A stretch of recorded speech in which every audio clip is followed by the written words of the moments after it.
स्वामी आज ठाकुरंकर चतुर्युगीय नाम संकीर्तन विश्वभातृत्व दिव्यात्मा परिषद क्षितिज्योति आश्रम परिसर रे अनुष्ठित होउची। ठाकुरंक द्वारा आवाहमान कालरू ठाकुरंकर पिला अवस्थारू मध्य कार्यक्रम चली आसुथिला। अद्यावधि कार्यक्रम विश्वविदित हो चलवा प्रयास रे मध्य चालू रहुची। ए कार्यक्रम रे सारा ओडिशार विभिन्न कोण अनुकोणरू कीर्तन मंडली भाई भौणी माने आसी तांकर नामर पारदर्शिता प्रकाश करिथांती। एई नाम प्रचार माध्यम रे सारा ओडिशा रे एक नामर प्लावन सृष्टि हुए एवं नाम द्वारा बहु संख्यारे भाई भौणी इस क्षेत्र सहित जोड़ी होती। प्रारंभिक स्तर रे परवर्ती पर्याय रे से माने गुरु प्रदर्शित मार्ग रे परिचालित हुअन्ति।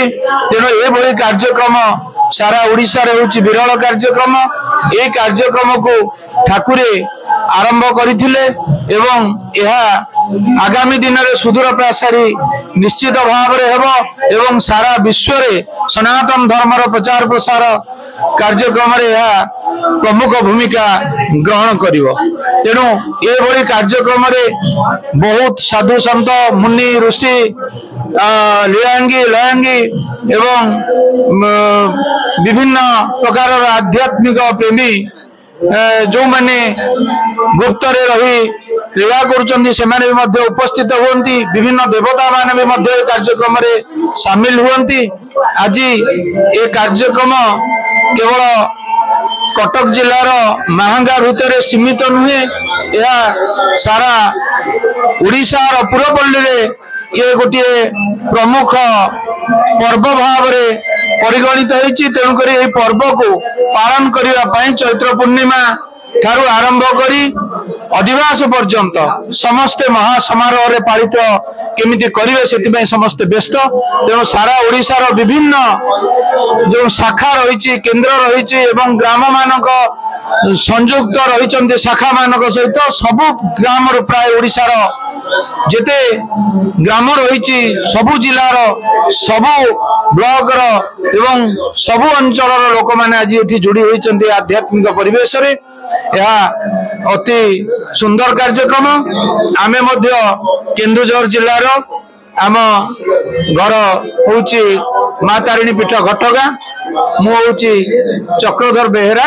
मु जने मध्य श्री श्री ठाकुर केशव चंद्रंकर दीक्षित। आमे भी मध्य पाठ पढ़िबा दिन ठारू अद्यावधि आमे ए कार्यक्रम सहित सामिल अच्छु।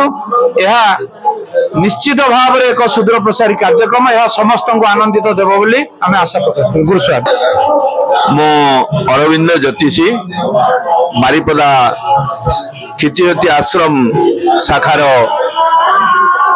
परिचालना दायित्व रे रही। आमे बारिपदारू प्राय 60 जन गुरु भाई भौणी ए चतुर्युगीय नाम संकीर्तन को उपभोग करने आसीचु।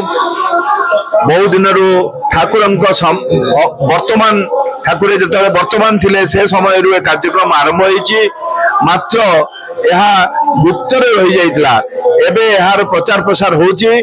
आमे जानी बहुत आनंदित, कारण यह एक अनन्य कार्यक्रम। पृथ्वीर अन्य केउठारे एभली चतुर्युगीय नाम संकीर्तन अनुष्ठान होउथबा आम ज्ञातसार रे नाही।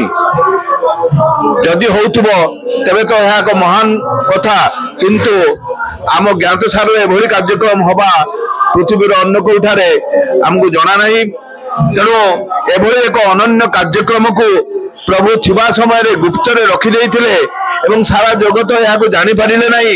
एबे बधुए समय आसीची सारा जगत यह को जानिया पाई प्रभु ए चारि जुगर नाम संकीर्तन एकाठी करी बधुए चारि जुगर मीमांसा दबा पाई चाहिचंती। ताहा बधुए सेही चतुर्युगीय मीमांसार एक अंश विशेष। आमे या को बहु परिमाण रे उपभोग करूछु। आशा करूछु विश्वर विभिन्न जगार विभिन्न प्रांतर जो मैंने प्रति वर्ष आसिक चतुर्युगी नाम संकीर्तन को देखिए से निश्चय महा आनंद लाभ करेंगे एति आशा करी कैलाश चंद्र दास विश्व भातृत्व दिव्यात्मा परिषद युग्म संपादक भाव में प्रभु मते अवस्थापित करिसेंती।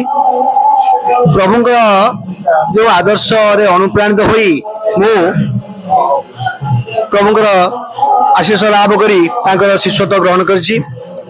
प्रश्न उठिबो जे प्रभु को कहीं तुम शिष्यत्व ग्रहण कल कौन बा तांकर ठार देखिल भक्ति और विश्वास भरोसा ये तीन टा जिन दरकार मनुष्यर जोटी विश्वास आसो से भरोसा रहा दरकार से भरोसा प्रभु को जे रखी पाला से भगवान बोली जानिबो से होसे भगवान से सृष्टि के आसिले चारिटा जुग परे अर्थात सत्य त्रेता द्वापर कलिजुग से शेष भाग आसिले तांकर लीला करिया पई काहेकि ना सबु जुगरे से निजे आसीचंदी किंतु ता परे मध्य कलिजुगरे बहु गुरु अंग मान से पढ़िचंदी जेते बेले संसार रे धर्मर टिके विनाश घटे से आसंती सत्य सनातन धर्म प्रतिष्ठा करिया पई एवं तांकर मूल लक्ष्य होची विश्व रे सत्य सनातन धर्म प्रतिष्ठा करिबा सेही लक्ष्य रे से चारि जुगर मीमांसा को चारि जुगर नाम संकीर्तन को गोटाए जगह चारोटी मंडप रे सत्य त्रेता द्वापर कली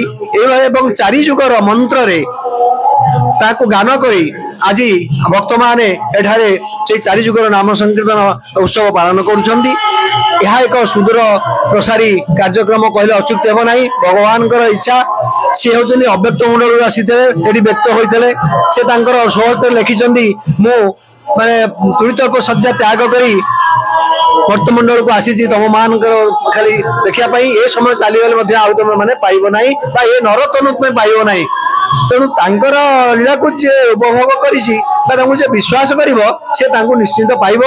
चरम शास्त्र से लिखिदे चरम हूँ शेष आउ जिते शास्त्र अच्छी सबु शास्त्र ऊर्धर बर्तमान चरम शास्त्र से लिखिं जो मैंने चाहिए स्वर्ण क्षेत्र परिसर पाइपर से चरम शास्त्र माध्यम जीव मानू आम मानू से जो नीतिवाणी देती सरल सुंदर जीवन यापन करने आवश्यक ठारू अधिक अर्थ उपार्जन न करने बहुत उपदेश देती जहा द्वारा एवं कर्मयोग जो देती से कर्मयोग माध्यम जड़े मनीष सुंदर भाव जीवन यापन करने सहित निरोग रही पार आदर्श हूँ महान आदर्श।